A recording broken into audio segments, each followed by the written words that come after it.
While this week's episode of Deca Dence probably won't get the same buzz and excitement as past episodes, as there is a decent amount of people watching this show that aren't the biggest fan of the chibi aesthetic that has going for it when we are in the robotic point of view, but for me this is a very fascinating and unique take on the anime's formula that actually really shakes up what we can come to expect with this show going forward. I mean, the fact that Kaburagi wasn't completely erased and obliterated, it's not the most shocking thing ever, but what is that they have a correctional facility, which is totally brutal, where they anally probe you with some toxin to basically get you out of the funk that you're in so you won't be a bug anymore, as they beat you and berate you and they make you just work by mining shit day in and day out. It's funny when you kind of say it out loud, but watching it, it's actually kind of brutal for the characters, while also having some humorous takes on it off and on. But the idea of him having to create a new avatar in order to talk with her, it's something that I have brought up before in the reviews, and it's something that I'm really interested in seeing, because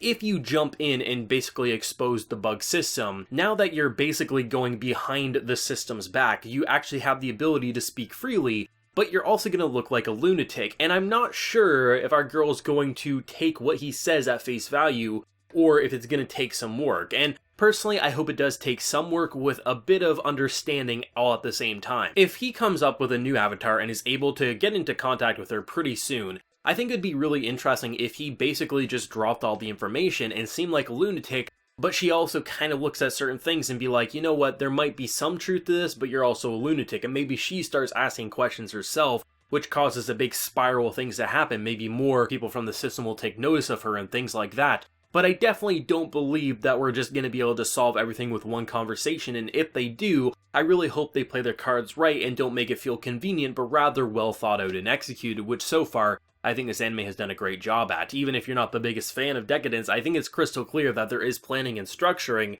and things don't just happen for no reason. And I'm really curious to see what's going to happen going forward now that we have basically a group of misfits, a lot of which do not like our man, but kind of have some respect with him by the end of the episode. And the fact that both Kaburagi as well as him both didn't use their signature trait, jetpack and a gun, as they have this level of respect, and clearly there's someone from their past that would have fought with honor. I'm curious if there's going to be a mini army of rebels that are going to going forward, that are going to try to bring down this system that basically has held them down for so long. There's actually a lot of possibilities, and the fact that we only had a couple of minutes worth of content outside of the more AI looking visuals, I think was a smart move, because there's a lot we haven't really seen with this system. We've seen a lot of it through the game kind of interface and things like that, but to have it all through their point of view, while yes, it may not be taken as serious as some of the more brutal and bloodshed that we come to expect, it's not going to be as brutal as watching a humanoid looking character get anally probed and injected as it will with a robotic one, but it does show you just how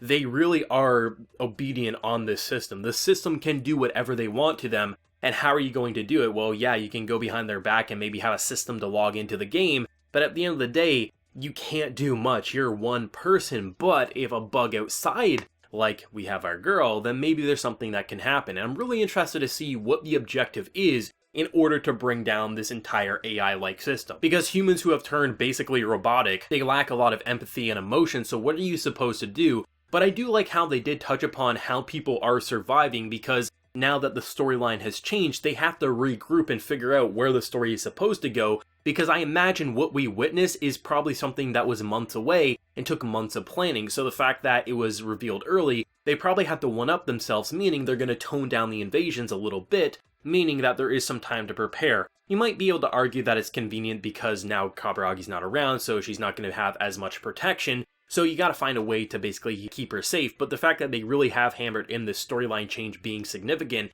it doesn't feel like it's just happening to keep her safe, but rather, that's honestly the logical direction that they should go after everything that they've been building up to was basically revealed early and they had to deal with it. So, I am liking that. I'm glad that they're kind of keeping things at bay while kind of figuring out what to do, while also someone is trying to keep our man alive, because there's probably a lot of potential that they want to correct so he can continue on the path that he did. I think it's actually smart to have a bug correctional facility because, yeah, there's bugs that you want to outright kill and destroy, but it makes sense that there are some that you look at and say either A, they're not too far gone, or there's so much potential and strength there that you'll want to basically berate them for 100 years, so eventually 100 years later they can be a valuable tool to your arsenal, because as far as we know, Sunglasses Man could have used to be a bug in his old life there and he got recorrected. I think it's good, especially because they're really portraying this to be a very machine-like system, so I'm glad that they have a lot of intelligence behind their operations. It's not perfect, obviously, but it's basically as close as perfect as you can probably make it, because, honestly, they have every system in place to avoid bugs. It's just no one is perfect, because it's not like they started out as completely computeristic type of people. They were humans who kind of got more and more integrated into this interface, and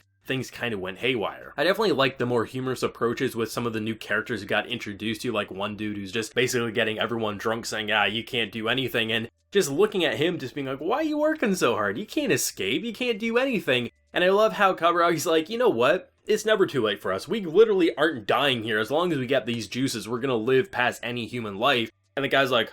you kind of make a point. It had some nice humor, it had some funny moments, even some of the brutal were actually kind of hilarious. But I think that's what really separates Deca Dence to a lot of its sci-fi counterparts, is that it's not afraid to be bold. And yes, maybe the aesthetic is a very drastic shift to what the human world looks like, but at the end of the day, that's what makes it feel artificial, as if there is like an almost computer being overseeing everything, and it gives it a very interesting flair. I think this episode didn't have too much to prove. I think they went out with a bang last week, but in doing so, what they did is once again re-establish what Deca Dence wants to be. This is like the third time it's done it in 6 episodes, and it's still finding new ways to be interesting. I definitely feel like this is a show that can wrap up within 1 season and go out with an absolute bang. It doesn't need more than a core probably, but I think it definitely has a lot of things up its sleeve still, and I can only imagine what the endgame is going to start to look like once we do reach that, because if we're already seeing twists and turns with how the narrative is going to flow, imagine what the endgame is going to look like when probably every other minute something different is going to occur.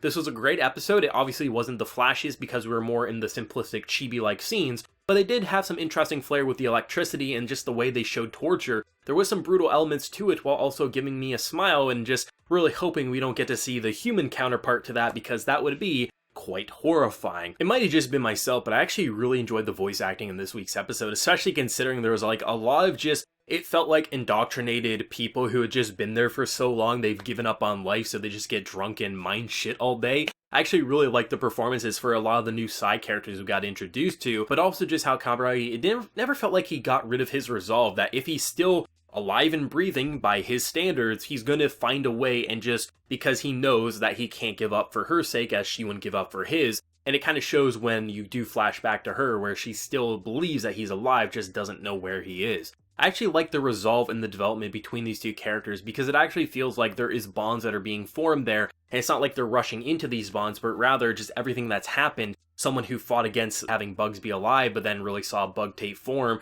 turning him into a bug, which the system calls him out for, and her who really believes that, like, you know what, I lost my father, I have a new father-like figure here who's showing me the way, and I can't give up on him as I know he wouldn't give up on me. There's some great relationships brewing, and I'm really hoping that there could be a positive end for them. Even though the brutality is great to see, it definitely feels like Deca Dence is going for more of a hopeful story, just surrounded by so much despair. Honestly, very good episode of Deca Dence, setting in motion a lot of things, and I'm really excited to see what the new conversation is going to look like between these two characters, because now that he's going to be in a new avatar, I don't think she's going to have that same level of trust that she originally did, but I guess time will tell. Let me know your thoughts and feelings though down below, your theories and speculations, and what you thought on this new and fascinating take on the Deca Dence formula. If you enjoyed the video, be sure to leave a like to show your support, and remember to hit that subscribe button if you happen to be new around here. Since next time everyone, please take care and have a good one.